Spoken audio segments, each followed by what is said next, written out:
নগদ পরিশোধ করিয়া নিম্ন সাক্ষীগুলোর সম্মুখে মোহাম্মদ শরীয়ত অনুসারে এই হাজরান মজলিসে সে তোমাকে বিবাহ করিতে আসিয়াছে।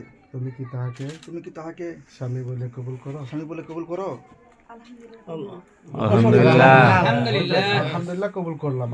এটা বললে হবে। আবার আমার ওকালতিতে জগদেবপাড়া নিবাসী মরিহম আব্দুল কালাম আজাদের প্রথম পুত্র এর সহিত তোমার শুভ বিবাহ। মোট দেনমোহর ৮৩,৭২৫ টাকা। উক্ত দেনমোহরে নগদ বাবদ গহনা বাবদ পরিশোধ করিয়া নিম্ন সাক্ষীগণের সম্মুখে মুহাম্মদের শরীয়ত অনুসারে সে এই হাজরানা মজলিসে সে তোমাকে বিবাহ করতে আসছে। তুমি কি তাহাকে স্বামী বলিয়া কবুল করো? আলহামদুলিল্লাহ।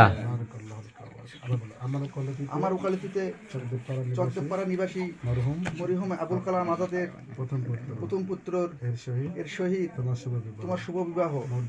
মোট দেনমোহর ৮৩,৭২৫ টাকা।